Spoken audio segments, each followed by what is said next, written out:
ورګیو نوې زیری مې درته راوړی دی دې خواته صحیح هغه موږ مخکینی د ریاضي استاد څه وو هغه د لاړ په حواس اوس بله خبره واورئ نوی استاد راغلی نوی استاد نن په اوله ورځ په پوښتنو کې داسې کم درته داسې بیا د دې مکتب نه زړه درته ورته وروم چې سبا دا هم لاړ شي که خدای کړي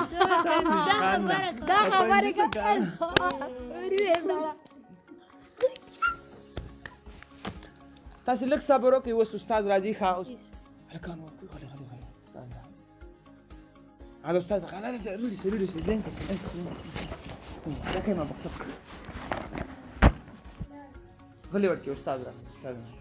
ولا شيء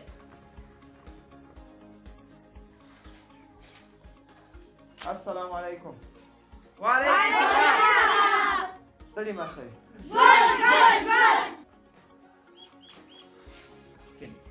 مننه لکه څنګه چې تاسو ته معلومه ده تاسې هغه بل استاذ نشته هغه تللی ده نو د هغې په ځای باندې زه راغلی مې تاسې مکتب ته نو مخکې له دې چې درس پیل کړو زه به تاسې نه یو څو پوښتنې وکړم ښه لومړی پوښتنه به له تا نه وکړم داسې چل وکړه چې ته جګ زه تا نه پوښتنه وکړم هلکه ته معلم صاحب په خدای یقین وکړه چې خپه مې خوږ دله سایکل نه غورځېدلی مو نه سمجي کېدی دغسې په ناستې پوښتنې نه وکړه زه سمه ده بس مشکل نشته په ناستې ځواب راکړه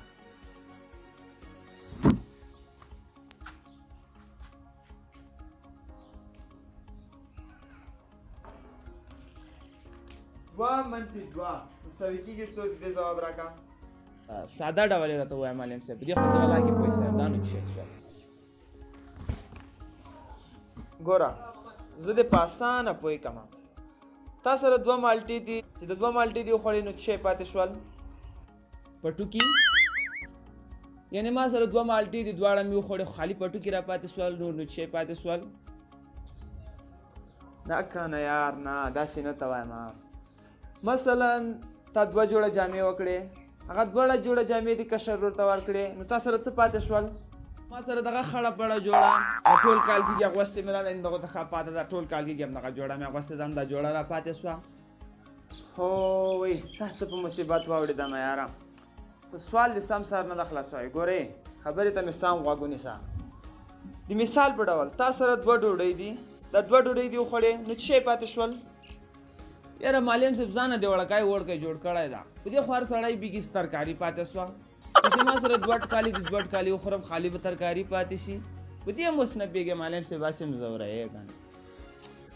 ته خو مې خبرې ته سم اورې غوږ ونیسه که نه په سوال باندې سر نه خلاصوې که نه یاره څه مصیبت یې داسې درته وایم بل مثال به درکړم ځه مثلا ستا دوه ښځې دي نو دواړه ښځې دې مړې شوې تا سره څه پاتې شول